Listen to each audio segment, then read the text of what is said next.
धन्यवाद हो आज भुवनेश्वर अच्छी अमर भाई घरे जेहेतु गत काली घरे कटेज प्रेयर थिला माने सहभागिता आसीथिलु आ प्रातः समय आम को पुनर्बार प्रभु सुंदर सुजोग देइछंती सेति पई प्रभु नामर धन्यवाद हो। आसंतु प्रभु को वाक्य मध्य को छिबा आज ध्यान निमंते प्रभु जो शास्त्रांश सम्मान को दबा को चाहती ता आपण माने पाइबे गीत संहिता 103 गीत तार 12 पदरु 14 पद पर्यंत। गीत संहिता 103 गीत 12 पदरु 14 पद पर्यंत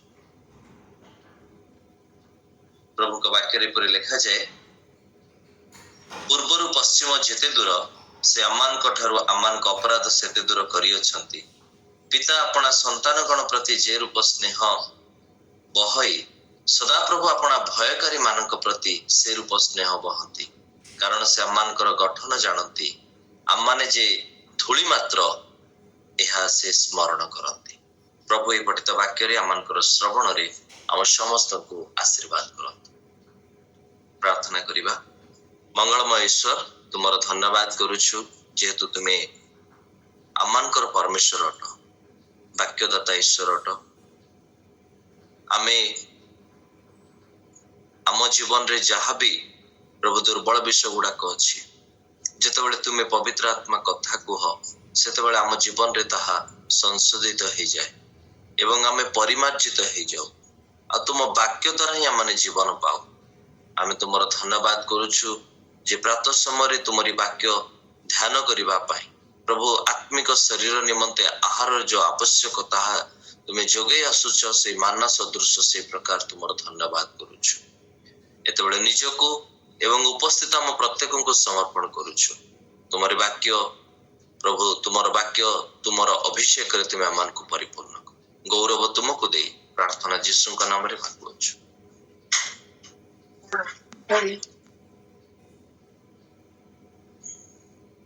गीत संहिता 103 गीत अति चिरा माने परिचित गीतटी अटे। कहीं अनेक समय मु भी देखी प्राय जन्मदिन गुड़िकरे बा एनिवर्सरी गुड़िकरे प्रभुଙ୍କର वाक्य नहीं कि अनेक जन से समय प्रकाश करते जेहेतु गोटे धन्यवाद गीत अटे, कृतज्ञतार गीत अटे। एपरिकी कौन सी पारिवारिक माने मांडलिक क्षेत्र में धन्यवाद विषय आसिले साधारणतः यह हूँ कमन सॉन्ग कहले चले। आउ ता भितर थिबा विषय गुड़ाक जितेबाला माने चिंता करी करी आसु प्रभु आमानकर जीवनर पाप को कि प्रकार क्षमा करिसंती, अधर्म को किपरि क्षमा करिसंती, हमर रोग को किपरि सुस्थ करियछंती। आउ आम जीवन रे गोटे नूतनता आनी देइछंती, गोटे उत्कृष्ट पक्षी सहित तुलना करा जाउछि एवं आम जीवनर जो माने दंड गुड़ाक बा समस्या गुड़ाक अच्छी ताकू से स्मरण कर दउछन जे से हमर अधर्म अनुसार हमर पाप अनुसार से आमान को दंड दे नाहंती कि आम ऊपर आपण क्रोध को मध्य से स्थिर कर रखी नाहंती।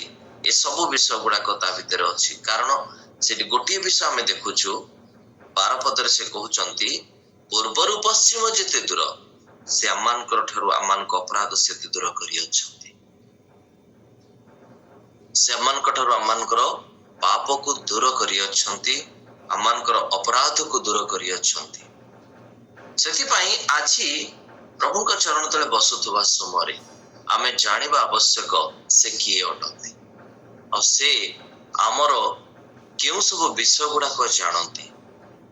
एठी गोटिए विषय देखुछु जेहेतु तळुक लेखा जाउछि, पिता अपना संतानगण प्रति जे रूप स्नेह बही सदा प्रभु अपना भयकारी मानक प्रति से रूप स्नेह बहंती, कारण से आमानकर गठन जानती। से आमानकर गठन जानती। आमे मातार उदर रे जेतेबेले सृष्टि हेलु एक मांस पिंडुला प्रस्तुत हैला परे पुणी सेतरे हाथ गोड़ सब किछि ईश्वर बसी की खंजुचंती। तांकर निर्देश क्रमे सब गुड़िक हे आसुछि। आउ से आमान को जेतेबेले सृष्टि कले आमे जगत को आसिलु ହୁଏତ ବାପା ଜାଣି ନଥିଲେ ମାର ପେଟ ଭିତରେ ମୁଁ କି ପ୍ରକାର ଭାବରେ ଗଠନ ହଉଛି, କି ମୋ ନିଜ ମା ସେ ବି ଜାଣିନଥିଲା ଯେ ମୋ ଭିତରେ ଅଛି ଆଉ ମୁଁ କି ପ୍ରକାର ଭାବରେ ଗଠନ ହଉଛି। ଜନ୍ମ ହେଲା ପରେ ହୁଏତ ମା ଖୁସି ହଉଥିବ ଯେ ଯାହା ହଉ ମୋର ଗୋଟେ ପୁଅଟେ ଜନ୍ମ ହେଲା ବୋଲି, ବାପା ବି ଖୁସି ହେଲେ ଯାହା ହଉ ମୋର ଗୋଟେ ପୁଅଟେ ଜନ୍ମ ହେଲା। କିନ୍ତୁ ବାପା ମା ହିସାବରେ, ସ୍ୱାମୀ ସ୍ତ୍ରୀ ହିସାବରେ ସେମାନେ ଜାଣିନଥିଲେ ଦୀର୍ଘ 10 ମାସ ପର୍ଯ୍ୟନ୍ତ ବା 9 ମାସ ପର୍ଯ୍ୟନ୍ତ ସେମାନେ କେବଳ ଖୁସି ହଉଥିଲେ ଯେ ଉଦର ଭିତରେ ଗୋଟେ ସନ୍ତାନ ମାନଙ୍କର ଅଛି ବୋଲି।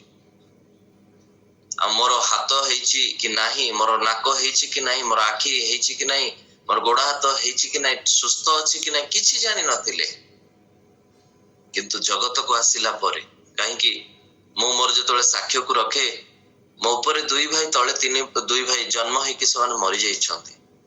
ତ ପ୍ରଥମେ ଯୋଉ 2 ଭାଇ ଯାଇଛନ୍ତି ସେଥିପାଇଁ ମୋ ମା ବାପାଙ୍କ ମନରେ ଆସୁଥିବ ସେ 2ଟା ସନ୍ତାନ ପରେ ଏଇ ସନ୍ତାନଟି ହେଇଯିବନି ତ, କଣ ହଉଛି ଅସୁବିଧା।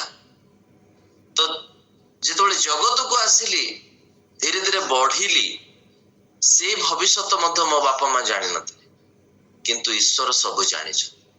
ସେଥିପାଇଁ ଲେଖାଯାଉଛି ସେମାନଙ୍କର ଗଠନ ଜାଣନ୍ତି। ପ୍ରଥମ ବିଷୟ ହେଲା ସେମାନଙ୍କର ଗଠନ ଜାଣନ୍ତି, ଆମମାନଙ୍କର ସୃଷ୍ଟି ଜାଣନ୍ତି, ଆମେ କେଉଁଠୁ ଆସିଲୁ ଆଉ ଆଗକୁ କୁଆଡେ ଯିବା, ଆମର ପରିସ୍ଥିତି କଣ ହବ, ଆମେ କଣ କରିବା, ଏଇଟା ସେ ଜାଣନ୍ତି। ଇଭେନ୍ ଯଦି ଆମେ ଆଦମଙ୍କ କଥା ବି ଚିନ୍ତା କରୁ, ଆଦମଙ୍କର ସୃଷ୍ଟିକୁ ଈଶ୍ୱର ମଧ୍ୟ ଜାଣିଥିଲେ ଏବଂ ସେ କୁଆଡେ ଯିବ ତାହା ମଧ୍ୟ ଜାଣିଥିଲେ। ସମସ୍ୟା ହଉଛି, ବିଡମ୍ବନା ହଉଛି ଆମେ ଜାଣିପାରୁନୁ, ଆଉ ବେଳେ ବେଳେ ତାକୁ ସେଇ ପ୍ରଶ୍ନ ମଧ୍ୟ ଆଜି ବି ଅନେକ କରନ୍ତି। ପ୍ରଭୁ ତ ଜାଣିଥିଲେ ଆଦମକୁ, ତାହେଲେ କାହିଁକି ସେଇ ବୃକ୍ଷଟିକୁ ସେ ଉଦ୍ୟାନ ମଧ୍ୟରେ ରଖିଲେ। ପ୍ରିୟମାନେ, ଆମ ଜୀବନରେ ଅନେକ ବିଷୟ ସେଇ ପ୍ରକାର ରହିଯାଇଛି, ଆମେ ଜାଣିପାରି ନଥାଉ, କିନ୍ତୁ ଆମେ ଆମ ରାସ୍ତାରେ ଚାଲୁ, ଅନେକ ସମୟରେ ସେଇ ଈଶ୍ୱର ଯେ ଆମକୁ ଜାଣନ୍ତି ଏଇଟା ଆମେ ଭୁଲି ଯାଉ। ସେଥିପାଇଁ ପ୍ରଭୁଙ୍କ ବାକ୍ୟରେ ଲେଖାଯାଏ, ଧନବାନ ଆପଣା ଧନରେ ଦର୍ପ ନ କରୁ, ଜ୍ଞାନବାନ ଆପଣା ଜ୍ଞାନରେ ଦର୍ପ ନ କରୁ, ବଳବାନ ଆପଣା ବଳରେ ଦର୍ପ ନ କରୁ। ଯଦି କେହି ଦର୍ପ କରେ ସେ ଆମ୍ଭକୁ ଜାଣିଅଛି ବୋଲି ଦର୍ପ କରୁ। ହାଲେଲୁୟା। ସେ ଆମ୍ଭକୁ ଜାଣିଅଛି ବୋଲି ଦର୍ପ କରୁ। ମୁଁ ଯୀଶୁଙ୍କର ସନ୍ତାନ। ଏବେ ଗୋଟେ ବଡ ଚ୍ୟାଲେଞ୍ଜ ଆସିଯାଇଛି ଓଡିଶା ନିମନ୍ତେ, ବିଶେଷ କରି ଓଡିଶା ନିମନ୍ତେ। ଓଡିଶାର ସରକାର ବଦଳି ଯାଇଛନ୍ତି।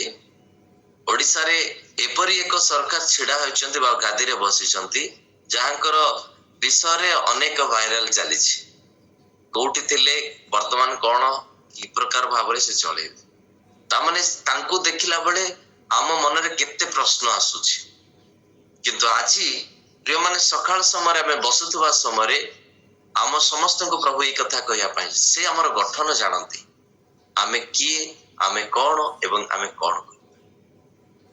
ଦ୍ୱିତୀୟ ବିଷୟ କହିବା ପୂର୍ବରୁ ଏ କଥା ମୁଁ କୁହେ ଯେ ଆମ ଜୀବନରେ ଆମେ ଏପରି କାମ କରିବା ଯଦ୍ୱାରା ଈଶ୍ୱର ମହିମାନ୍ୱିତ ହେବେ।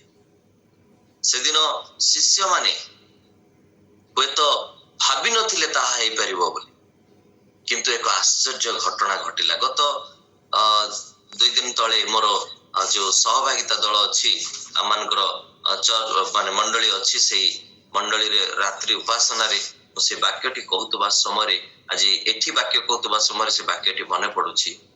ଦୟାକରି ଆପଣ ମାନେ ଯଦି ଦେଖିବେ ପ୍ରଭୁଙ୍କ ବାକ୍ୟରୁ ଯୋହନ ତାର 6 ପର୍ବ, ଯୋହନ ତାର 6 ପର୍ବ ତାର 19 ପଦ। ଇତିମଧ୍ୟରେ ସେମାନେ ପ୍ରାୟ 1.5 ବା 2 କୋଶ ବାହି ଯାଇ ଯୀଶୁଙ୍କୁ ସମୁଦ୍ର ଉପରେ ଚାଲି ନୌକା ନିକଟକୁ ଆସୁଥିବା ଦେଖି ଭୀତ ହେଲେ, କିନ୍ତୁ ସେ ସେମାନଙ୍କୁ କହିଲେ, ଏ ତ ମୁଁ, ଭୟ କର ନାହିଁ। ଯୀଶୁ କାହା ଉପରେ ଚାଲିକି ଆସିଲେ?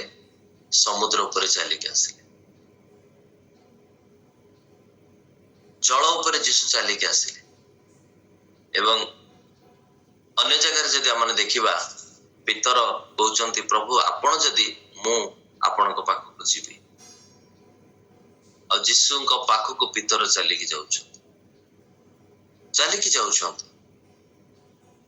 कारण ईश्वर आम को जानती आउ जो पितर चलिकी जाऊँच से समय से जल बुड़ी जाऊँ कारण तांकर संदेह आसुची ईश्वर ऊपर आस्था को घुंचई दौरान निज उपर से निर्भर करुँच निज को भावुंट मु जल उपर अच्छी बोली अनेक समय आमे भावु मु सब कर पकाउछि किंतु ईश्वर जे सब करुँच एटा मु भूली जाऊँच आज सकाल समय प्रभु निकट बसुवा समय प्रभु आम को साहाय्य करंतु आमने धूली मात्र आउ ईश्वर सदाबले आम पक्षर थैकी कार्य करती से आज आमे यही कथा भाविबा मो करू नहीं मो प्रभु मोठारे करू अच्छंती दानिएल से दिन सिंह गतरे थैकी कहउचंती जेतबेले राजा जाइके सकाळु डाकुचंती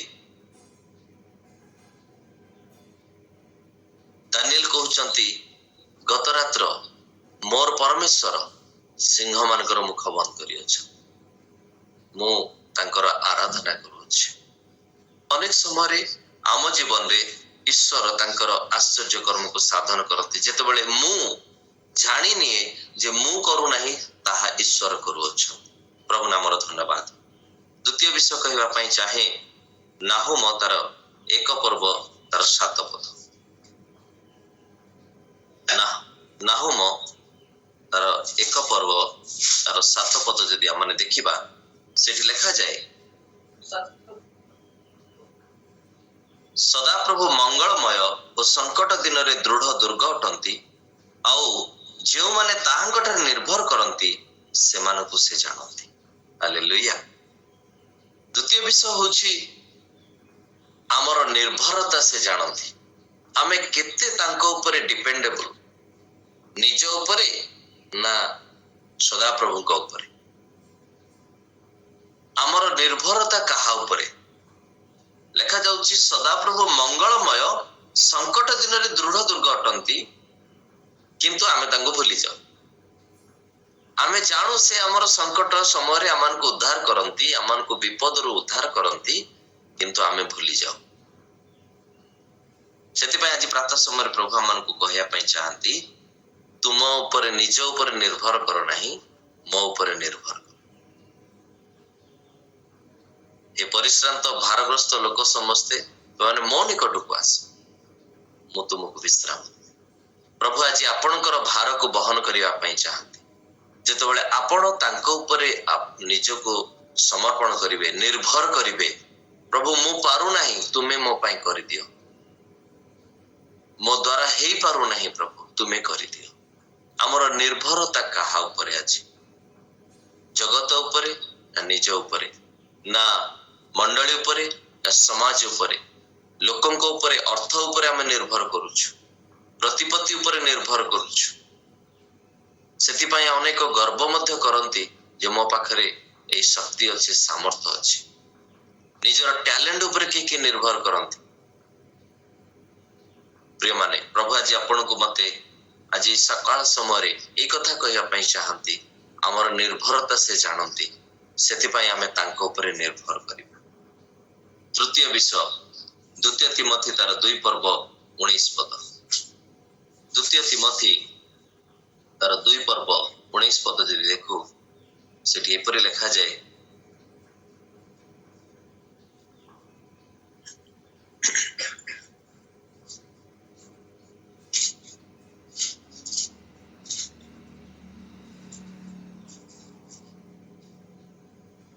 तथापि ईश्वरଙ୍କ स्थापित सुदृढ़ भित्तिमूल अटल रही अछि आ तही ऊपर एहा मुद्रांकित होई अछि प्रभु आपणा लोक मानकु जानती आ जे केही प्रभुंकर नाम धरे से अधर्मरु दूर रे रहु तृतीय विषय होछि से आपणा लोक मानकु जानती आपण जे तांकर लोक एहा से जानती आपण शैतान रो लोक नुहंती आपण जगत रो लोक नुहंती सेति पय तो से कहिले जौन पुस्तक रे तुमे माने मते मनोनीत करिना हो ତୁମମାନଙ୍କୁ ମନୋନୀତ କରିଅଛି। ଆଉ ସେ ମନୋନୟନ କେବେଠାରୁ? ଜଗତର ପତନାବଧି। ଆପଣ ସୃଷ୍ଟି ହେଇନଥିଲେ, ମୁଁ ସୃଷ୍ଟି ହେଇନଥିଲି, ମୋ ବାପା ସୃଷ୍ଟି ହେଇନଥିଲେ, ମୋ ଜେଜେବାପା ସୃଷ୍ଟି ହେଇନଥିଲେ, କି ତାଙ୍କ ବାପା ସୃଷ୍ଟି ହେଇନଥିଲେ। ସୃଷ୍ଟି ଯେବେ ଆରମ୍ଭ ହେଲା ସେବେଠାରୁ ଈଶ୍ୱର ମନୋନୀତ କରିଛନ୍ତି, ଅମକ ସାଲରେ ସାମୁଏଲ ଏ ଜଗତକୁ ଆସିବ, ଆଉ ସାମୁଏଲ ମୋ ପାଇଁ ବଞ୍ଚିବ, ମୋର ସେବା କରିବ। ଈଶ୍ୱର ଆପଣଙ୍କୁ ଜାଣନ୍ତି, ବ୍ୟକ୍ତିଗତ ଭାବରେ ସେ ଆପଣଙ୍କୁ ଜାଣନ୍ତି। ସେଥିପାଇଁ ସେ କହୁଛନ୍ତି, ଯଦି ଆପଣ ପ୍ରଭୁଙ୍କର ନାମ ଧରୁଛନ୍ତି, ଅଧର୍ମରୁ ଦୂରରେ ରୁହନ୍ତୁ। ଅଧର୍ମରୁ। ପ୍ରକାଶିତ ବାକ୍ୟରେ ଲେଖାଯାଉଛି, ଯେ ଧାର୍ମିକ ସେ ଆହୁରି ଧର୍ମାଚରଣ କରୁ, ଯେ ପବିତ୍ର ସେ ଆହୁରି ପବିତ୍ର ହେଉ, କିନ୍ତୁ ଯେ ଅଧର୍ମାଚାରୀ ସେ ଆହୁରି ଅଧର୍ମାଚରଣ କରୁ, ଯେ ଅଶୁଚି ସେ ଆହୁରି ଅଶୁଚି ହଉ। ପ୍ରିୟମାନେ, ସିଲେକ୍ସନ ଆମର। ଆମେ କଣ କରିବା? ଆମେ ପବିତ୍ର ହବା ନା ଅପବିତ୍ର ହବା? ଧାର୍ମିକ ହବା ନା ଅଧାର୍ମିକ ହବା? କାରଣ ସେଦିନ ସେଇ ବିଚାର ସମ୍ମୁଖରେ ଯେତେବେଳେ ଛାଗ ଏବଂ ମେଣ୍ଢା ମାନଙ୍କୁ ଅଲଗା କରାଯିବ, ଡାହାଣେ ଧାର୍ମିକ, ବାମେ ପାପୀ ଲୋକ, ବିଚାର ସୁନିଶ୍ଚିତ। ସେ ବିଚାରରେ ଆମମାନଙ୍କର ଜୀବନରେ ପ୍ରଭୁ ଆଜି ସଚେତନ କରିଦଉଛନ୍ତି, ଜାଗ୍ରତ କରିଦଉଛନ୍ତି, ଆମମାନେ ଯେପରି ସେ ବିଚାର ସମ୍ମୁଖୀନ ନ ହେଉ। ପ୍ରଭୁ ଯେତେବେଳେ ଦ୍ୱିତୀୟ ଆଗମନ ପୁନରାଗମନ କରୁଅଛନ୍ତି, ମଧ୍ୟ ଆକାଶକୁ ଆସିବେ, ସେଇଠି ତ ତାଙ୍କର ମଧ୍ୟ ଆକାଶରେ ପ୍ରଥମରେ କଣ ହବ? ବିବାହ ଉତ୍ସବ ହେବ। ତାଙ୍କର ମନୋନୀତ ଲୋକମାନେ ସେ ସ୍ଥାନକୁ ଚାଲିଯିବେ। ଆଉ ବିବାହ ଉତ୍ସବ ସରିବା ପରେ ଯେତେବେଳେ ସେ ଏ ପୃଥିବୀରେ ପାଦ ଦେବେ, ସେଇ ସମୟରେ ତାଙ୍କର ଲୋକମାନେ, ଯେଉଁମାନେ ତାଙ୍କ ଠାରେ ଜୀବନ କାଟିଛନ୍ତି, ଯେଉଁମାନେ ଧର୍ମାଚରଣ କରିଛନ୍ତି, ସେମାନେ ଆପେ ଆପେ ସେ ଡାହାଣ ପଟକୁ ଅଲଗା ହେଇଯାଇଥିବେ। କିନ୍ତୁ ଯେଉଁମାନେ ବାକ୍ୟ ଶୁଣିଲେ, ସଚେତନ ହେଲେ ନାହିଁ, ମନ ପରିବର୍ତ୍ତନ କଲେ ନାହିଁ, ଶିଥିଳ ଚିତ୍ତ ହେଇକି ରହିଲେ, ଦୁଇ ମନା ହେଇକି ରହିଲେ, ଈଶ୍ୱରଙ୍କ ଉପରେ ଆସ୍ଥା ରଖିବା ଜାଗାରେ ସନ୍ଦେହ ପ୍ରକଟ କଲେ, ସେ ସମସ୍ତଙ୍କୁ ସେଦିନ ସେ କଣ କରିବେ? ବାମ ପଟେ ରଖିବେ, ଆଉ ସେମାନଙ୍କ ପାଇଁ ଦଣ୍ଡ ଅସହ୍ୟ। ଦାନିଏଲ ପୁସ୍ତକରେ ଯେପରି ଲେଖାଯାଏ, ଅନେକ ଅନନ୍ତ ଶାସ୍ତି ଭୋଗିବେ, ଅନେକ ଶାନ୍ତି ବା ଅନନ୍ତ ଜୀବନ ଭୋଗ କରିବେ। ତେଣୁ ପ୍ରିୟମାନେ, ପ୍ରଭୁ ଆପଣଙ୍କୁ ମତେ ସାହାଯ୍ୟ କରନ୍ତୁ। ଆମେ ଯେ ତାଙ୍କର ଲୋକ ଏହା ସେ ଜାଣନ୍ତି, ସେଥିପାଇଁ ଆମେ ତାଙ୍କର ସନ୍ତାନ ପରି ଆଚରଣ। ଚତୁର୍ଥ ବିଷୟ, ଦ୍ୱିତୀୟ ବିବରଣ ତାର 2 ପର୍ବ ତାର 7 ପଦ। ଦ୍ୱିତୀୟ ବିବରଣ ତାର 2 ପର୍ବ 7 ପଦ।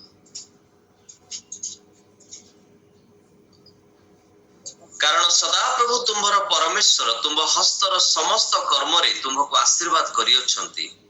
ସେ ଏହି ବିସ୍ତୀର୍ଣ୍ଣ ପ୍ରାନ୍ତରରେ ତୁମ୍ଭ ଗମନର ତତ୍ତ୍ୱ ନେଇଅଛନ୍ତି। ଏହି 40 ବର୍ଷ ଯାକ ସଦାପ୍ରଭୁ ତୁମ୍ଭର ପରମେଶ୍ୱର ତୁମ୍ଭର ସହବର୍ତ୍ତୀ ହୋଇଅଛନ୍ତି, ତୁମ୍ଭର କିଛି ଅଭାବ ହୋଇନାହିଁ। ପ୍ରିୟମାନେ, এই ଇସ୍ରାଏଲ ଲୋକମାନେ ଯେତେବେଳେ ମିଶର ଦେଶରୁ ବାହାରିକି ଆସିଅଛନ୍ତି, ସେମାନଙ୍କର ବିଷୟରେ ସେଇ କଥା ବାରମ୍ବାର କୁହାଯାଉଅଛି, ତାଙ୍କୁ ସଚେତନ କରାଇ ଦିଆଯାଉଛି। ପ୍ରଭୁଙ୍କର ଦାସ ତାଙ୍କୁ କହୁଛନ୍ତି, ତୁମକୁ ସେ ବହନ କରି ଆସିଅଛନ୍ତି, ତୁମର ଗତିବିଧିକୁ ସେ ଲକ୍ଷ୍ୟ କରି ଆସିଅଛନ୍ତି, ତୁମ ଜୀବନରେ ତାଙ୍କର ମହାନତାକୁ ସେ ପ୍ରକାଶ କରିଅଛନ୍ତି, ତୁମର କୌଣସି ଅଭାବ ହେଇନାହିଁ, କାରଣ ସେ ଆମମାନଙ୍କର ଗତି ସ୍ଥିତିକୁ ଜାଣନ୍ତି। ସେ ଆମର ଗତି ସ୍ଥିତିକୁ ଜାଣନ୍ତି। ଆମେ କଣ, ଆମ ଜୀବନରେ କଣ କଣ ଆବଶ୍ୟକତା ଅଛି? ହୁଏତ ମୁଁ ବର୍ତ୍ତମାନ ଯେତେବେଳେ ଗୋଟେ ଫ୍ୟାମିଲିର ଦାୟିତ୍ୱ ନେଇକି ଚାଲୁଛି, ମୁଁ ଅନେକ ସମୟରେ ଜାଣିପାରେନି ଯେ କାଲିକି କଣ ଘଟିବ। ଗତ ଦିନରେ ଯେତେବେଳେ ମୋ ମାଙ୍କର ଶରୀର ଅସୁସ୍ଥ ହେଲା, ମନରେ ଅନେକ ଚିନ୍ତା, ଅନେକ ଭାବନା, କାରଣ ହାତରେ ଯଦି ପ୍ରଚୁର ଅର୍ଥ ଥାନ୍ତା କିଏ ପଚାରିବା ଦରକାର ନାହିଁ, କିଛି ଟେନସନ ହବାର ନାହିଁ। ଗୋଟାଏ ପଟେ ଆମେ ଯେତେବେଳେ ହ୍ୟାଣ୍ଡ ଟୁ ମାଉଥ ହେଇକି ଚାଲୁଛୁ, ପ୍ରଭୁ ପ୍ରତିଦିନ ଆମର ପଡିର ଆହାର ଦେଇକି ଚଳେଇ ନଉଛନ୍ତି। ତେଣୁ ବଳିବା ବିଷୟ କିଛି ନାହିଁ ନା। ବଳିଥିଲେ ହଁ ଆଗକୁ କଣ ଗୋଟେ କରିଦବା, କଣ ଗୋଟେ ହେଲେ କିଏ ପଚାରୁଛ ଦେଖିବା କଣ ଗୋଟେ ହେଇଯିବ। କିନ୍ତୁ ସେଇ ପ୍ରକାର ପରିସ୍ଥିତିରେ ଯାଉଥିବା ସମୟରେ ଯେତେବେଳେ ରୋଗ ବା ସମସ୍ୟା ଆସିଯାଏ ସେତେବେଳେ ଅନେକ ଚିନ୍ତା ଆସେ। କିନ୍ତୁ ଏଇ ବାକ୍ୟ ଦ୍ୱାରା ପ୍ରଭୁ ମତେ ମଧ୍ୟ କଥା କୁହନ୍ତି, ସେଦିନ ଇସ୍ରାଏଲ ଲୋକଙ୍କର କୌଣସି ବିଷୟର ଅଭାବ ହେଲା ନାହିଁ। ସେମାନଙ୍କର ବସ୍ତ୍ର ଚିରିଲା ନାହିଁ, ସେମାନଙ୍କର ଚପଲ ସେମାନଙ୍କର ନଷ୍ଟ ହେଲା ନାହିଁ, ସେମାନଙ୍କର ଖାଦ୍ୟର ଅଭାବ ହେଲା ନାହିଁ। ତେଣୁ ପ୍ରଭୁ ଏଇ ସବୁ ଦ୍ୱାରା ଆମମାନଙ୍କୁ ଜଣେଇ ଦିଅନ୍ତି, ସେ ଆମର ଗତିସ୍ଥିତି ଜାଣନ୍ତି, ଆମ ଜୀବନରେ କଣ କଣ ଆବଶ୍ୟକତା ତାହା ସେ ଜାଣନ୍ତି। ସେଥିପାଇଁ ପ୍ରିୟ ପ୍ରଭୁଙ୍କର ଲୋକମାନେ ଆଜି ପ୍ରଭୁଙ୍କର ଚରଣ ତଳେ ଆପଣା ଆପଣାକୁ ସମର୍ପଣ, ସେ ଆମର ସମସ୍ତ ବିଷୟ ଜାଣନ୍ତି। ଗୀତ ସଂହିତା ପଞ୍ଚମ ବିଷୟ, ଗୀତ ସଂହିତା ତାର 44 ଗୀତ ତାର 21 ପଦ।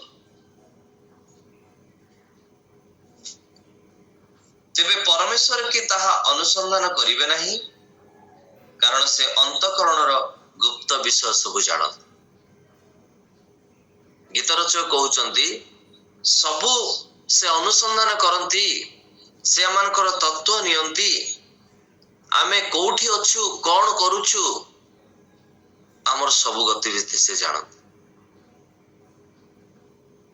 ଲେଖାଯାଉଛି ସେ ଅନ୍ତଃକରଣର ଗୁପ୍ତ ବିଷୟ ସବୁ ଜାଣନ୍ତି। ଆପଣ ମନେ ମନେ ବିଛଣାରେ ବସିକି କଣ ଭାବୁଛନ୍ତି ତାହା ସେ ଜାଣନ୍ତି, ଆପଣଙ୍କର ମନୋଭାବ କଣ ତାହା ସେ ଜାଣନ୍ତି। What a wonderful God! ଜଗତର କୌଣସି ଦେବତା ଏ ପ୍ରକାର ନାହାନ୍ତି। ଆମର ପରମେଶ୍ୱର ଆମ ମନୋଭାବକୁ ଜାଣନ୍ତି, ଆମର ଅନ୍ତଃକରଣକୁ ଜାଣନ୍ତି। ଆମେ ଯେ କାଲି ତାଙ୍କୁ ପାଶୋରି ଯିବା ଏ କଥା ବି ସେ ଜାଣନ୍ତି, ଆମେ ଜଗତର ଲାଳସାରେ ପଡିଯିବା ଏ କଥା ବି ସେ ଜାଣନ୍ତି, ଆମେ ଯେ ଭ୍ରାନ୍ତ ହେଇଯିବା ଏହା ସେ ଜାଣନ୍ତି। କିନ୍ତୁ ସେ ଯେହେତୁ ବାପା ଆମକୁ ତିଆରି କରିଛନ୍ତି, ଅନେକ ସମୟରେ ଆପଣ ଦେଖିଥିବେ ଆପଣ ଜଣକୁ ଗଠନ କରୁଥିବେ, ଆପଣ ଜଣକୁ ଉତ୍ସାହିତ କରୁଥିବେ, ଆପଣ ଜଣକୁ ତିଆରି କରୁଥିବେ, ଆଉ ଯେତେବେଳେ ସେ ବଡ ହେଇଯିବ ସେତେବେଳେ ସେ ବୃଦ୍ଧି ପାଇଲା ପରେ ସେ ଯଦି ଆପଣଙ୍କୁ ଭୁଲିଯାଏ କେମିତି ଲାଗେ ଆପଣଙ୍କୁ, ଆପଣଙ୍କ ଜୀବନକୁ କେମିତି ଲାଗେ? ମାନେ କଥାରେ ନାହିଁ କି ଚଢେଇ ଡେଣା ପାଇଗଲା ତ ଉଡିଗଲା। ଅନେକଙ୍କର ଜୀବନରେ ସେମିତି ଘଟିଛି। ତ ତାକୁ ଯେତେବେଳେ ଆପଣ ମନରେ ଆଣିବେ, ଆପଣ ଚିନ୍ତା କରନ୍ତୁ ଆପଣ ଈଶ୍ୱରଙ୍କ ନିକଟରେ ମଧ୍ୟ ଏକ୍ଜାକ୍ଟ ସେଇ ପ୍ରକାର ଆପଣଙ୍କୁ ସେ ତିଆରି କଲେ, ଧୂଳିରୁ ଉଠେଇକି ଆଣିଲେ। ଆମର ଜୀବନ ଧୂଳିରେ ଥିଲା, ଆଉ ସେଇଠୁ ସେ ଆମମାନଙ୍କୁ ଉଠେଇ ଉଠେଇ ଆଣିଲେ। ଏବଂ ଆଜି ଆମେ ଯେତେବେଳେ ବଡ ହେଇଗଲୁ ବା ଆମେ ଯେତେବେଳେ ଏଷ୍ଟାବ୍ଲିଶଡ ହେଇଗଲୁ, ମୁଁ ଅନେକ ଜାଗାରେ କଥା କହିଛି ବି, ଅନେକ ଲୋକମାନେ କୁହନ୍ତି ପାଷ୍ଟର ବାବୁ ଟିକେ ପ୍ରାର୍ଥନା କରିଦିଅନ୍ତୁ, ମୋ ପୁଅର ଟିକେ ଚାକିରି ହେଇଯାଉ, ମୋର ଝିଅର ଟିକେ ଚାକିରି ହେଇଯାଉ, ମୋର ପୁଅର ଟିକେ ବାହାଘର ହେଇଯାଉ, ମୋର ଝିଅର ଟିକେ ବାହାଘର ହେଇଯାଉ, ଟିକେ ସେଟଲ ହେଇଯାଆନ୍ତୁ। ଏଇ ପ୍ରକାର ଅନେକ ପ୍ରାର୍ଥନା ଅନୁରୋଧ ଆସେ। ପ୍ରାର୍ଥନା ତ ପ୍ରଭୁଙ୍କ ଦାସ ହିସାବରେ ଆମେ କରୁ, ମୁଁ କେବଳ ନୁହଁ, ଯେତେ ପ୍ରଭୁଙ୍କର ଲୋକମାନେ ଅଛନ୍ତି ସେମାନେ କରନ୍ତି। କିନ୍ତୁ ସମସ୍ୟା ହଉଛି ଚାକିରି ପାଇଗଲା ପରେ ସେମାନେ ଆଉ ପ୍ରଭୁଙ୍କୁ ପଚାରନ୍ତି ନାହିଁ। ପ୍ରଭୁଙ୍କୁ ବିବାହ କଲା ପରେ ସେମାନେ ପ୍ରଭୁଙ୍କୁ ପଚାରନ୍ତି ନାହିଁ। ଗୋଟେ ପରିବାର ବିଷୟ କହିବି ଉଦାହରଣ ସ୍ୱରୂପ। ଗୋଟେ ସ୍ୱାମୀ ସ୍ତ୍ରୀ ଥିଲେ, ସେମାନଙ୍କର ଦାମ୍ପତ୍ୟ ଜୀବନ ଆରମ୍ଭ ହେବା ପୂର୍ବରୁ ଉଭୟ ମାନେ ପୁଅ ବି ପ୍ରଭୁଙ୍କର ଲାଇନରେ, ଝିଅ ବି ପ୍ରଭୁଙ୍କର ଲାଇନରେ, ଆଉ ଦୁଇ ଜଣ ଯାକ ବହୁତ ଡେଡିକେଟେଡ। ତ ପାଳକ ତାଙ୍କର ବିବାହ ମଧ୍ୟ କରିଥିଲେ। ଆଉ ଯେତେବେଳେ ସେମାନଙ୍କର ବିବାହ ହୁଏ, ବିବାହ ପରେ ମଧ୍ୟ ଆସିଲେ ପ୍ରାର୍ଥନାରେ ସହଭାଗିତାରେ ବସିଲେ, ସବୁ କିଛି ଚାଲିଲା। ତାପରେ ସେମାନଙ୍କର ଗୋଟେ ସନ୍ତାନ ହେଲା। ଆଉ ଯେତେବେଳେ ସେ ସନ୍ତାନଟି ହେଲା, ସେ ସନ୍ତାନ ସକାଶୁ ସେମାନେ ଧୀରେ ଧୀରେ ଡାଇଭର୍ଟ ହେଲେ। कारण प्रथम संतान बहुत खुशी बहुत एक्साइटेड से माने आउ धीरे धीरे से माने चर्च रु बाहर को चली गले। स्वामी जदि चर्च आसिला स्त्री आसिला नहीं, स्त्री आसिले स्वामी आसिला नहीं, एमती गोटे समय आसिला छुआ जिते बड़ हो गला स्वामी स्त्री दुई जन जाक आसिले नहीं। धीरे धीरे छुआ बड़ है आउ किछि दिन पर हठात से छुआ बेमार रे पड़े एवं से सब दिन पाई जगत त्याग कला। तापर से माने कांदिले कांदिले प्रभु को निकट रे, प्रभु एमती कहीं की हला, कौन पाई एमती हला? जो संतान को तुम्हें देलो से संतान आज जगत रे नहीं, आमे कौन भूल कलु? तापर से माने आत्म समीक्षा करुवा समय पवित्र आत्मा से को जणाइले, तुमे मो पाख को आसिलो बोली, मो सहित संपर्क रखिलो बोली, मोर कार्य कल बोली मु तुमको आशीर्वाद कली, किंतु मु तुमको आशीर्वाद कला परे तुमे माने मते भूली गलो। तापर से माने अनुताप कले, स्वामी स्त्री दुई जन जाक प्रभु कटरे कांदिले आउ से दिन ठारू से माने मनस्थ कले एबे आमे आउ प्रभु को छाड़ीबा नाही। प्रिय माने अनेक समय प्रभु आम जीवन रे से प्रकार विषय गुड़ाक दियंती, तेणु जेतेबेले आम जीवन किसी समस्या आसे दुख आसे आमे भांगी पड़िबा नाही, निराश होबा नाही, परंच आत्म समीक्षा करिबा पाई काले मु कोनसी भूल काम कली कि जोति पाई कि ए प्रकार हेछि, जदि नाही तो ठीक अछि, हुए तो प्रभु आपन को परिमार्जित करिबा पाई आउ टिके शुद्ध करिबा पाई हुए तो समस्या देखि नउचंती। सेति पाई प्रभु ए प्रातः समय आपन को मते सहाय्य करंतु। आम मन भीतर एपरि गुप्त विषय अनेक अछि जाको आमे लोकन का आगे प्रकाश करूना, किंतु प्रभु जानती आमे काहू हिंसा करूछु, आमे कहा प्रति ईर्षान्वित होछु, आमे कहा प्रति अन्याय करिबा को योजना करूछु, ताहा मध्ये ईश्वर जानती। सेति पाई सावधान, बी अलर्टेड जे हमर परमेश्वर मनर गुप्त भाव जानती। षष्ठ विषय माथ्यू तार 6 पर्व 8 पद दुईटी पद देखिका मान शेष करिबा समय अनेक हो जाइछि। माथ्यू तार 6 पर्व 8 पद, एणु सेमानक परि हुओ नाही, कारण तुममानकर कोन प्रयोजन मागिबा पूर्वरु तुममानकर पिता ईश्वर ताहा जान। हालेलुया। लेखा जाउछि हमर कोन प्रयोजन से जान, मागिबा आगरु भाबिबा आगरु ईश्वर जानती। आमे व्यस्त हो विव्रत हो मु कौन करिबी केमती करिबी कौन हबो, किंतु आमे मागिबा पूर्व ईश्वर सब विषय जान। सेति पई आमे विचलित हो जाऊ, आमे लोकन को ऊपर निर्भर करू, मंत्री को ऊपर निर्भर करू, ऑफिसर मान को ऊपर निर्भर करू, किंतु प्रभु कहउचंती तुमे मो ऊपर निर्भर करो, हमर मागिबा भाबिबाटर से अत्यधिक दियो। शेष विषय हला द्वितीय पितर तार 2 पर्व 9 पद, द्वितीय पितर 2 पर्व तार 9।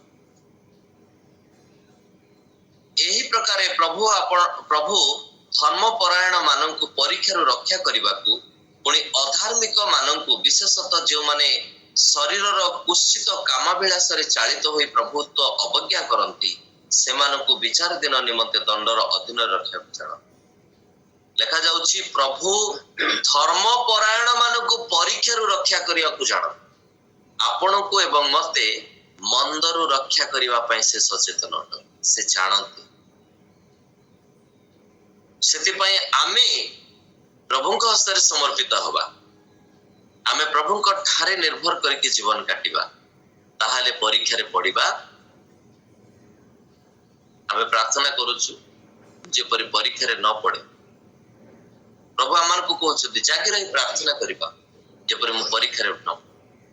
परीक्षा गोटे एपरि विषय शैतान एपरि भाबरे आपनकर जीवन मो जीवन आनिबो आमे की जानि परिबा। आमे भाबुतवा सब किछि ठीक ठाक चलीछि, किंतु हठात से दुर्घटना पड़े आसी, समस्या पड़े आसी। तेणु प्रभु आज प्रातः समय आपनको मते कथा कहंतु। 7टी विषय कहली। प्रथम विषय हला से हमर गठन जानंतु, द्वितीय विषय हला से हमर ତାଙ୍କଠାରେ କେତେ ନିର୍ଭରତା ତାହା ଜାଣନ୍ତି। ତୃତୀୟ ବିଷୟ ସେ ଆପଣା ଲୋକମାନଙ୍କୁ ଜାଣନ୍ତି। ଚତୁର୍ଥ ବିଷୟ ସେ ଆମର ଗତି ସ୍ଥିତିକୁ ଜାଣନ୍ତି। ପଞ୍ଚମ ବିଷୟ ସେ ଆମର ଅନ୍ତର ଗୁପ୍ତ ବିଷୟକୁ ଜାଣନ୍ତି। ଷଷ୍ଠ ବିଷୟ ଆମର କଣ ପ୍ରୟୋଜନ ସେ ଜାଣନ୍ତି। ସପ୍ତମ ବିଷୟ ସେ ପରୀକ୍ଷାରୁ ରକ୍ଷା କରିବାକୁ ଜାଣନ୍ତି। ପ୍ରଭୁ ଆମ ସମସ୍ତଙ୍କୁ ଏ ସଂକ୍ଷିପ୍ତ ଚିନ୍ତା ଦ୍ୱାରା ପ୍ରଚୁର ଆଶୀର୍ବାଦ କରନ୍ତୁ, ଯେପରି ଆମେ ତାଙ୍କର ହେବା ଏବଂ ଶେଷ ଦିନରେ ଆମେ ପିତାଙ୍କ ନିକଟରେ ଛିଡ଼ା ହେଇପାରିବା, ଡାହାଣ ପଟରେ ରହିପାରିବା ଏବଂ ଅନନ୍ତ କାଳ ତାଙ୍କ ସହିତ ରହିବା। ପ୍ରଭୁ ଆମ ସମସ୍ତଙ୍କୁ ଏ ସଂକ୍ଷିପ୍ତ ଚିନ୍ତାରେ ପ୍ରଚୁର ଆଶୀର୍ବାଦ। ଆମେ ଅମର ଭାଇ ବୀରେନ୍ଦ୍ର ଭାଇ ଆଜି ନାହାନ୍ତି, ଆପଣ ଆଜି ସମରିଂଟା କରନ୍ତୁ।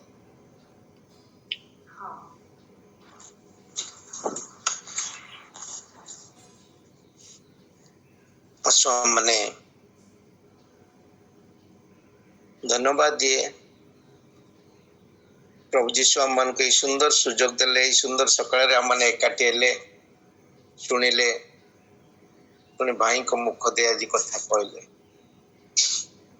ଅନେକ ସମୟରେ ଆମମାନେ ନିଜ ଉପରେ ବିଶ୍ୱାସ କରିଥାଉ, କିନ୍ତୁ ସୃଷ୍ଟିକର୍ତ୍ତା ପରମେଶ୍ୱର ଆମମାନଙ୍କୁ ଦିନ ପରେ ଦିନ ଆମମାନଙ୍କୁ ପଢେଇ ନେଇଥାନ୍ତି। ଆଜି ସାମୁଏଲ ଭାଇ ଆମ ପ୍ରତ୍ୟେକଙ୍କୁ କଥା କହିଛନ୍ତି, ପ୍ରଭୁଙ୍କ ଉପସ୍ଥିତିରେ ଆମ ପ୍ରତ୍ୟେକଙ୍କୁ ସଚେତନ କରିଦେଇଛନ୍ତି। ଅନେକ ସମୟରେ ଆମମାନେ ସୃଷ୍ଟିକର୍ତ୍ତାଙ୍କୁ ଭୁଲି ଯାଇଥାଉ। ସୃଷ୍ଟିକର୍ତ୍ତା ଯେ ଆମମାନଙ୍କୁ ଜାଣନ୍ତି, ଆମମାନଙ୍କର ମନ କଥା ଆମେ ଭାବିବା ଆଗରୁ, ଚିନ୍ତିବା ଆଗରୁ ସବୁ କଥା ସେ ଜାଣିଥାନ୍ତି। କିନ୍ତୁ ସେ ଚାହାନ୍ତି ଯେ ଆମମାନେ ତାଙ୍କ ପାଖେ ସମର୍ପିତ ହେଉ, ତାଙ୍କୁ ମାଗୁ, କାରଣ ସେ ଆମମାନଙ୍କୁ ତିଆରି କରିଛନ୍ତି, ଗଢ଼ିଛନ୍ତି, ଆମମାନଙ୍କୁ କଢ଼େଇ ଆଣିଛନ୍ତି। ପ୍ରଭୁ ତ ଆଶ୍ଚର୍ଯ୍ୟ ପରମେଶ୍ୱର, ଯେ କି ଆଜି ଆମ ପ୍ରତ୍ୟେକ ଜୀବନରେ ଆମେ ଯଦି ଦେଖୁ, ସେ ଆମମାନଙ୍କୁ କେତେ ଆଶ୍ଚର୍ଯ୍ୟ ଭାବରେ କଢ଼େଇ ଆଣୁଛନ୍ତି। ଆଜ ଦିନରେ ବୋଧେ ଆଜି ଆମମାନେ ଦେଖିବା, ଭିନ୍ନ ଭିନ୍ନ ସମସ୍ୟା ମଧ୍ୟରେ ଗଲେ ମଧ୍ୟ ପ୍ରଭୁ ଆମମାନଙ୍କ ହାତ କେବେ ଛାଡ଼ି ନଥାନ୍ତି, ସବୁବେଳେ ଆମମାନଙ୍କୁ କଢ଼େଇ ନେଇଥାନ୍ତି। ଭାଇ ଆମକୁ ବାକ୍ୟ ମାଧ୍ୟମରେ ଆଜି ସଚେତନ କରିଦେଇଛନ୍ତି, ଆମମାନଙ୍କୁ ସେଇ ବିଷୟ ଜଣେଇ ଦେଇଛନ୍ତି ଆଉଥରେ, ଯେ ପ୍ରଭୁ ଯିଏକି ଆମମାନଙ୍କୁ ତିଆରି କରିଛନ୍ତି, ସେ ଆମମାନଙ୍କୁ ଗଢ଼ି ନେବେ, ତିଆରି କରିନେବେ, ହାତ ଛାଡ଼ିବେ ନାହିଁ। ପୁଣି ରାସ୍ତାର କୌଣସି ଅବସ୍ଥାରେ ମଧ୍ୟ ସେ ଆମମାନଙ୍କ ପାଖ ଛାଡ଼ି ନଥାନ୍ତି। ସେ ପ୍ରତି ସମୟରେ ଆମମାନଙ୍କର ପାଖେ ପାଖେ ଥାନ୍ତି। ଆମମାନେ ଅନେକ ସମୟରେ ହୁଏତ ସେ ଅବସ୍ଥାଟାକୁ ବୁଝି ନପାରୁ, ଜାଣିପାରି ନଥାଉ, ଭୁଲି ଯାଇଥାଉ, ଭାବୁ ଯେ ପ୍ରଭୁ ବୋଧେ ଆମମାନଙ୍କୁ ଅନେକ ସମୟରେ ଛାଡ଼ି ଯାଉଛନ୍ତି। କିନ୍ତୁ ବାକ୍ୟ କୁହେ, ସେ ଅଳ୍ପ କାଳ ନିମନ୍ତେ ଆମମାନଙ୍କୁ ଅବସ୍ଥା ବଦଳି ଦେଇଛନ୍ତି, କିନ୍ତୁ ମହା ଗୌରବରେ ସେ ଆମମାନଙ୍କୁ ଧରି ରଖିଛନ୍ତି। ଭାଇଙ୍କୁ ବହୁତ ବହୁତ ଧନ୍ୟବାଦ ଦିଏ, ସୁନ୍ଦର ଭାବରେ ଆଜି ଆମମାନଙ୍କୁ ପଢ଼େଇ ନେଇଛନ୍ତି। ଆମେନ୍।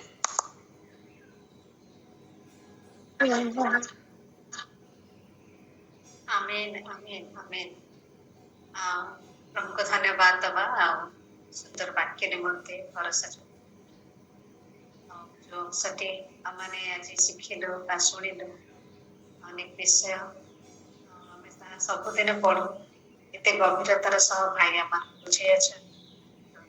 ସେଇ ନିକଟ ତତ୍ଵ ଗୁଡ଼ିକ, ଆତ୍ମିକ ଅର୍ଥ ଗୁଡ଼ିକ ପ୍ରଭୁ ସବୁ ବିଷୟରେ ଗୌରବ ପାଆନ୍ତୁ ଏବଂ ପ୍ରଭୁ ସମସ୍ତଙ୍କୁ ବିଶେଷ କରି ପ୍ରଭୁଙ୍କର ପ୍ରିୟ ଦାସ, ପ୍ରିୟ ବାଳକ ମାନଙ୍କର ଭାଇ ସାମୁଏଲ ବେହେରା ଭାଇ, ତାଙ୍କର ସେବା କାର୍ଯ୍ୟ, ତାଙ୍କର ପରିବାର ସମସ୍ତଙ୍କୁ ପ୍ରଚୁର ଆଶୀର୍ବାଦ କରନ୍ତୁ। ଆହୁରି ଆଗାମୀ ଦିନରେ ପ୍ରଭୁ ତାଙ୍କୁ ବ୍ୟବହାର କରନ୍ତୁ, ଆହୁରି ସେ ଶକ୍ତିରେ ଆହୁରି ନୂଆ ନୂଆ ପ୍ରକାଶନ ଗୁଡ଼ିକ ଦେଇ ପ୍ରଭୁ ତାଙ୍କୁ ବଳିଷ୍ଠ କରନ୍ତୁ, ବ୍ୟବହାର କରନ୍ତୁ। ହଜାର ହଜାର ଲୋକମାନଙ୍କ ମଧ୍ୟରେ ଆଉ ସେ ଯୋଉ ସେବା କାର୍ଯ୍ୟ ଯୋଉ ଏରିଆରେ କରୁଛନ୍ତି ସେ ଆତ୍ମା ଗୁଡ଼ିକର ଲାଭ ନିମନ୍ତେ ପ୍ରଭୁ ଅନୁଗ୍ରହ କରନ୍ତୁ, ଆହୁରି ଶକ୍ତି ପ୍ରଦାନ କରନ୍ତୁ। ସମସ୍ତ ବିଷୟରେ ସେ ପରିବାରରେ ଗୌରବ ପାଆନ୍ତୁ। ନିଶ୍ଚୟ ବହୁତ ମୁଁ ଧନ୍ୟବାଦ ଦେବାକୁ ଚାହେଁ। ସ୍ୱଳ୍ପ ସମୟ ମଧ୍ୟରେ ପ୍ରସ୍ତୁତ ହେଇ ଅନେକ ତାଙ୍କର କାର୍ଯ୍ୟ ବା ବ୍ୟସ୍ତତା ମଧ୍ୟରେ ମଧ୍ୟ ଆମମାନଙ୍କ ପାଖରେ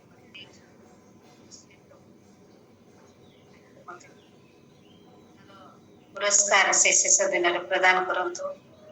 ବେଳରେ ଅବେଳରେ ସବୁ ସମୟରେ ପ୍ରସ୍ତୁତ ରହିବା ନିଶ୍ଚୟ ଆମେ ସମସ୍ତେ ହିଁ ପ୍ରସ୍ତୁତ ରହିବା ଆବଶ୍ୟକ। ବିଶେଷ ପ୍ରଭୁଙ୍କର ଦାସ ସେ ମଧ୍ୟ ସବୁବେଳେ ପ୍ରସ୍ତୁତ ରୁହନ୍ତି। ଆମମାନଙ୍କୁ ଯେତେବେଳେ ବି ଆମର ଅସୁବିଧା ପଡ଼େ କିମ୍ବା ମାନେ କହିଥାଉ ସିଏ କେବେ ହିଁ ମନା କରନ୍ତି ନାହିଁ। ଏ ପ୍ରକାର ସୁନ୍ଦର ମନ ଦେଇଛନ୍ତି ପ୍ରଭୁ, ନାମରେ ଧନ୍ୟବାଦ ହଉ। ବହୁତ ଧନ୍ୟବାଦ ଭାଇ, ଆମମାନଙ୍କୁ ଆଜି ସୁନ୍ଦର ଭାବରେ ଡାକି ଦେଇ ପଢ଼େଇ ଦେଇଛନ୍ତି। ଆଉ ନିଶ୍ଚୟ Thank ମାନେ you. ଅପେକ୍ଷା ବହୁତ ଆଗାମୀ ଦିନରେ ଶୁଣିବା ନିମନ୍ତେ ମଧ୍ୟ ଥିଲା ଯେତେବେଳେ ଆମମାନେ ଆଉ ସମୟ ଭାଇ ଆଉ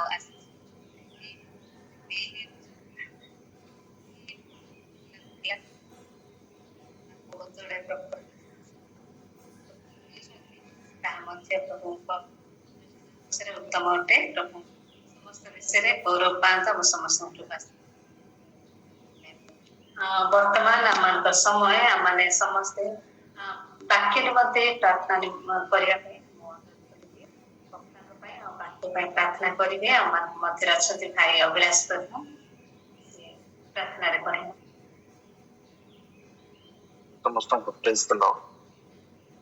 ପ୍ରଭୁଙ୍କର ବିଶେଷ ମହାନାମରେ ଧନ୍ୟବାଦ ଦଉଛୁ।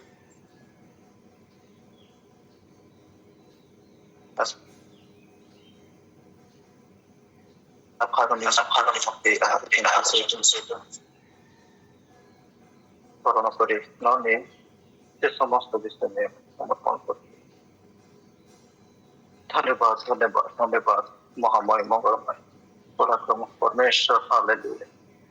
ବାପା ଧନ୍ୟବାଦ ଦଉଛୁ ଆଜିର ପବିତ୍ର ସମୟ ଏବଂ ପବିତ୍ର ପ୍ରାତଃକାଳ ନିମନ୍ତେ ଧନ୍ୟବାଦ ଦଉଛୁ। ସମସ୍ତ ବିଷୟ hallelujah Lord. Glory to God। ଧନ୍ୟବାଦ ଦଉଛୁ। ହେ ମୋର ମନ ସଦାପ୍ରଭୁଙ୍କୁ ଧନ୍ୟବାଦ କର। ହେ ମୋର ଅନ୍ତରସ୍ଥ ସମସ୍ତ ତାଙ୍କ ପବିତ୍ର ନାମରେ ଧନ୍ୟବାଦ କର। ହେ ମୋର ମନ ସଦାପ୍ରଭୁଙ୍କୁ ଧନ୍ୟବାଦ କରୁ ତାଙ୍କର ମଙ୍ଗଳ ଦାନ ପ୍ରସାରଣ। ସେ ତୁମର ଅଧର୍ମ ସବୁ କ୍ଷମା କରନ୍ତି, ସେ ତୁମ ରୋଗ ସବୁ ସୁସ୍ଥ କରନ୍ତି, ସେ ବିନାଶରୁ ତୁମ ଜୀବନକୁ ମୁକ୍ତ କରନ୍ତି, ସେ ସ୍ନେହପୂର୍ଣ୍ଣ କରୁଣା ଓ ଦୟା ରୂପ ମୁକ୍ତରେ ତୁମକୁ ଭୂଷିତ କରନ୍ତି, ସେ ତୁମ ବସ୍ତୁରେ ତୁମକୁ ତୃପ୍ତ କରନ୍ତି, ତୁମ କ୍ରଶ ପକ୍ଷୀ ନାହିଁ ତୁମର ନୂତନ ଯୋଗ। ହାଲେଲୁୟା। ଧନ୍ୟବାଦ ଦଉଛୁ ବାପା। ପୂର୍ବରୁ ପଶ୍ଚିମ ଯେତେ ଦୂର ସେ ଆମମାନଙ୍କର ପାପ ସବୁ ସେତେ ଦୂର, ଅପରାଧ ସବୁ ଦୂର କରିଛନ୍ତି। ହାଲେଲୁୟା। ଧନ୍ୟବାଦ ଦଉଛୁ ଏଇ ମହାନ ତୁମର ଆତ୍ମିକ ହାର ନିମନ୍ତେ। ହାଲେଲୁୟା। ଏ ଜଗତକୁ ବଞ୍ଚିବା ଆମକୁ ଏତେ ସମସ୍ତ ସଂଘର୍ଷ କରିବାକୁ ପଡିଥାଏ। ସେ ସମସ୍ତ ବିଷୟ ପ୍ରାପ୍ତ କାଳରେ ଆମକୁ ଉଠିଲା ମାତ୍ରେ ଆମକୁ ଏଭଳି ସଚେତନ ମୂଳକ ବାକ୍ୟ ଆମକୁ ଦେଉଛ। ସେଥିପାଇଁ ତୁମର ସେ ପବିତ୍ର ମହାନାମକୁ ଧନ୍ୟବାଦ ଦଉଛ। ଧନ୍ୟବାଦ ଦଉଛ। ପବିତ୍ର ଆତ୍ମାକୁ ମଧ୍ୟ ଧନ୍ୟବାଦ ଦଉଛ। ଆମକୁ ଗାଇଡ କରୁଛ। ଠିକ ସମୟରେ ସେ ପ୍ରାପ୍ତ କାଳ ସମୟରେ ସେ ଆତ୍ମିକ ଆହାର ଭୋଜନ କରିବା ପାଇଁ ସେ ସୁଖ ନିଦ୍ରା ଉଠେଇ ଆମକୁ ତୁମରି ଆଗମନକୁ ଏବଂ ତୁମରି ପ୍ରଶଂସା ଗୌରବ କରିବା ପାଇଁ ଆମ ସମସ୍ତଙ୍କୁ ସଚେତନା ଦଉଛ। ଧନ୍ୟବାଦ ଦଉଛ। ତୁମରି ଦାସଙ୍କ ନିମନ୍ତେ ହାଲେଲୁୟା। ଢେଙ୍କାନାଳ ଅଞ୍ଚଳରେ ମୋର ଅନେକ ସାଙ୍ଗସାଥି ଅଛନ୍ତି, କିନ୍ତୁ ପ୍ରଭୁ କିଏ, ପ୍ରଭୁ ଯୀଶୁ କିଏ ସେ ବିଷୟ ଜାଣିନାହାନ୍ତି। ହାଲେଲୁୟା। ସେ ଜନବହୁଳ ହାଲେଲୁୟା ଜାଗାରେ ତୁମରି ରାଜ୍ୟ ଆସ। ଦାସଙ୍କୁ ତୁମେ ଅଧିକରୁ ଅଧିକ କଣ ଅନୁକରଣ ସେ ଢେଙ୍କାନାଳ ତୁମେ କାର୍ଯ୍ୟ କରୁଛ। ସେଥିପାଇଁ ତୁମର ସେ ପବିତ୍ର ମହାନକୁ ଧନ୍ୟବାଦ ଦଉଛୁ। ହାଲେଲୁୟା। ଯୀଶୁ ରାଜାକୁ ମୋର ସେମାନେ ଅନେକ ହାଲେଲୁୟା ପବିତ୍ର ଆତ୍ମା ପରମେଶ୍ୱର ତୁମେ ସମସ୍ତ ବିଷୟ ଜାଣିଛ। ତାଙ୍କ ନିମନ୍ତେ ପାଇଁ ପ୍ରାର୍ଥନା କରୁଛୁ ବା ସେମାନେ ଯେମିତି ବା ତୁମ ପ୍ରେମକୁ ବୁଝିପାରିବେ ଜାଣିପାରିବେ ବା ସେମାନଙ୍କୁ ମଧ୍ୟ ତୁମେ ଦାସକୁ ପଠାଇବା ତୁମେ ତାଙ୍କ ପରିବାର ବା ଉଦ୍ଧାର ବ୍ୟବହାର କରୁ ମାଗୁଛୁ। ଧନ୍ୟବାଦ ପିତା ଲର୍ଡ ଭାଇକୁ ପ୍ରଚୁର ଭାବରେ ଅଭିଷେକ କରିଅଛ ସେଥିପାଇଁ ଧନ୍ୟବାଦ ଦଉଛୁ ବା ଯାହା ବି ବାପା ମନ୍ଦରୁ ଯାହା ବି ବାପା ସମସ୍ୟାରୁ ବାପା ପ୍ରଭୁ ଯୀଶୁଙ୍କ ନାମରେ ଆମେ ଅଗ୍ରାହ୍ୟ କରୁଛୁ ବା ତାଙ୍କେ ତୁମେ ଅନୁଗ୍ରହ ଦୟାରେ ଆଜି ଏତେ ସୁନ୍ଦର ଆତ୍ମିକ ଆହାର ବଣ୍ଟନ କରୁଛନ୍ତି ବା ଯୀଶୁ ରାଜାକ ତୁମେ ଆଶୀର୍ବାଦ କର ତାଙ୍କ ପରିବାରକୁ ଆଶୀର୍ବାଦ କର ବା ସମସ୍ତ ବିଷୟରେ ବା ତୁମେ ସାଥେ ସାଥେ ଅଛ ବୋଲି ଧନ୍ୟବାଦ ଦଉଛୁ। ଧନ୍ୟବାଦ ପିତା ଆଜି ଯାହା ଆମେ ଶିଖୁଥିଲୁ ହାଲେଲୁୟା ଯୀଶୁ ରାଜାକ ସଙ୍କଟ ସମୟରେ ବା ତୁମେ ଆମର ବାପା ମଙ୍ଗଳ ଓ ସଙ୍କଟ ସମୟରେ ବା ତୁମେ ବାପା ଦୃଢ ବାପା ଦୁର୍ଦ୍ଦଶା କାଳ ବା ଆମକୁ ଅତି ନିକଟବର୍ତ୍ତୀ ସହାୟକ ପରମେଶ୍ୱର ହାଲେଲୁୟା ଧନ୍ୟବାଦ ଦଉଛୁ ବାପା ତୁମେ ଆମ ତୁମରି ପରିଚୟ ପାଇଥିବା ତୁମରି ସନ୍ତାନ ସନ୍ତତିକୁ ପାଇଥିବା ସମସ୍ତଙ୍କୁ ତୁମେ ଜାଣବା ତାଙ୍କ ମନ କଥା ତୁମେ ଜାଣିଥାଅ ବା ତାଙ୍କ ଅନ୍ତଃକରଣ ସବୁ ସମସ୍ତ ବିଷୟ ତୁମେ ଜାଣିଥାଅ ବା ତାଙ୍କ ମନ ଭିତରେ ଯାହା ଦରକାର ବା ମାଗିବା ଆଗରୁ ବା ତୁମେ ସମସ୍ତ ବିଷୟ ତୁମେ ଜାଣିଥାଅ ବା ହାଲେଲୁୟା ସେଥିପାଇଁ ବାପା ତୁମରି ସେଇ ମହାନ ପ୍ରେମ ନିମନ୍ତେ ଧନ୍ୟବାଦ ଦଉଛୁ ବା ଯୀଶୁ ରାଜାକ ଏ ଜଗତରେ ବଞ୍ଚିବା ପାଇଁ ହାଲେଲୁୟା ଯେମିତି ବାପା ସେ ମିଶର ଦେଶର 40 ବର୍ଷ ସାରା ହାଲେଲୁୟା ତୁମର ସନ୍ତାନ ସନ୍ତତି ମାନେ ହାଲେଲୁୟା ସଂଘର୍ଷ କରି ଆସିଲେ ଏବଂ ମଧୁପ୍ରବାହିତ ଦେଶକୁ ଯିବା ପାଇଁ ହାଲେଲୁୟା ଆଜି ମଧ୍ୟ ଆମକୁ ସଚେତନ ଦେଉଛ 60-70 ବର୍ଷ ବଳ ଥାଉ 80 ବର୍ଷ ପର୍ଯ୍ୟନ୍ତ ଆମେ ହାଲେଲୁୟା ଗ୍ଲୋରି ଟୁ ଗଡ୍ ତୁମ ନିକଟରେ ଆମେ ଲାଗି ରହିଲେ ସେ ଅନନ୍ତ କାଳ ପର୍ଯ୍ୟନ୍ତ ସ୍ୱର୍ଗରେ ଆପଣଙ୍କୁ ଜାଗା ଦେବ ବୋଲି ପ୍ରତିଜ୍ଞା କରିଅଛ ହାଲେଲୁୟା ସେଦିନ ସେ ମିଶର ଦେଶର ତୁମରି ସନ୍ତାନ ହାଲେଲୁୟା ଫେରି ଆସିଲେ ସମୟରେ ପ୍ରତିଜ୍ଞା କରିଥିଲ ସେଭଳି ଆମକୁ ମଧ୍ୟ ସେଭଳି ପ୍ରତିଜ୍ଞା କରୁଛ ଅନନ୍ତ କାଳ ସ୍ୱର୍ଗରେ ରହିବା ପାଇଁ ଅନନ୍ତ କାଳ ଜୀବନ ଦେବା ପାଇଁ ହାଲେଲୁୟା ସେଥିପାଇଁ ତୁମରି ସେ ପବିତ୍ର ମହାନାମକୁ ଧନ୍ୟବାଦ ଦଉଛୁ ଧନ୍ୟବାଦ ପିତା ହାଲେଲୁୟା ପରୀକ୍ଷା ଏବଂ ହାଲେଲୁୟା ମନ୍ଦିର ଆମକୁ ରକ୍ଷା କରୁଛ ସେଥିପାଇଁ ତୁମେ ସେ ପବିତ୍ର ମହାନାମକୁ ଧନ୍ୟବାଦ ଦଉଛୁ ଧନ୍ୟବାଦ ପିତା ଏ ବାକ୍ୟ ଅନୁସାରେ ଯେମିତି ଆମେ ଜୀବନ ଯାପନ କରିବା ଏବଂ ତୁମର ଭୟ କରିବା ତୁମ ନିକଟରେ ରହିପାରିବା ତୁମର ଆଜ୍ଞାକୁ ମାନିବା ପ୍ରତ୍ୟେକ ମୁହୂର୍ତ୍ତରେ ପ୍ରତ୍ୟେକ ସ୍ଥାନରେ ଶୋଇଲା ସମୟରେ ଉଠିଲା ସମୟରେ ଚାଲିଲା ସମୟରେ କାର୍ଯ୍ୟ କରିବା ସମୟରେ ପ୍ରତ୍ୟେକ ମୁହୂର୍ତ୍ତରେ ତୁମକୁ ଆମେ ପ୍ରଥମ ସ୍ଥାନ ଦେବା ସେଭଳିଆ ପବିତ୍ର ଆତ୍ମା ତୁମେ ଗାଇଡ୍ କରିବା ପ୍ରତ୍ୟେକ ମୁହୂର୍ତ୍ତରେ ଆମେ ଏ ଜଗତରେ ପହଞ୍ଚିବା ପାଇଁ ହେଲେ ଆମକୁ ସାହାଯ୍ୟ ଆତ୍ମା ଦେଇଛ ସେ ସାହାଯ୍ୟ ଆତ୍ମା ସାହାଯ୍ୟ ଯେମିତି ତୁମର ନିକଟବର୍ତ୍ତୀ ହେଇପାରିବା ସେଗୁଡା ପବିତ୍ର ଆତ୍ମାକୁ ତୁମେ ଆମକୁ ଗାଇଡ୍ କରିବା ପାଇଁ ତୁମେ ପ୍ରଦାନ କରିଛ ସେଥିପାଇଁ ଧନ୍ୟବାଦ ଦଉଛ ଧନ୍ୟବାଦ ପିତା ଆମ ନିଜ ବୁଦ୍ଧିରେ ଆମେ କିଛି କରିପାରିବୁନି ନିଜ ବୁଦ୍ଧିରେ ଆମେ ଏ ଜଗତ ବିଷୟରେ ଆମେ ଆସକ୍ତ ହେଇପାରିବୁ କିନ୍ତୁ ପବିତ୍ର ଆତ୍ମା ଗାଇଡ୍ କରୁଛି ସେଥିପାଇଁ ଧନ୍ୟବାଦ ଦଉଛୁ ଧନ୍ୟବାଦ ପିତା ସମସ୍ତ ବିଷୟ ତୁମେ ଜାଣିଛ ଶ୍ରୋତା ବକ୍ତା ପରିଚାଳକ ଦିଦିଙ୍କୁ ଏବଂ ସମସ୍ତଙ୍କୁ ତୁମ ଚଳ ରଖ ସମସ୍ତଙ୍କ ତୁମରି ପ୍ରେମ ଦୟା ଶାନ୍ତି ଏବଂ ପବିତ୍ରତାର ବଢା ବୋଲି ଯୀଶୁଙ୍କ ନାମରେ ଧନ୍ୟବାଦ ପିତା ସମସ୍ତ ବିଷୟ ତୁମେ ଆଜି ଆମକୁ ପ୍ରଦାନ କଲ ଆତ୍ମିକ ଆହାର ଯୋଗାଇଲ ଏବଂ ସମସ୍ତ ବିଷୟର ପରିପୂର୍ଣ୍ଣ କରିବା ଆମକୁ ଆଜି ଏ ନୂତନ ଦିବସ ଦେଖିଲ ସେଥିପାଇଁ ତୁମର ସେ ପବିତ୍ର ଧନ୍ୟବାଦ ସମସ୍ତ ବିଷୟ ତୁମ ଚଳ ରଖି ଧନ୍ୟବାଦ ଏଇ ଛୋଟ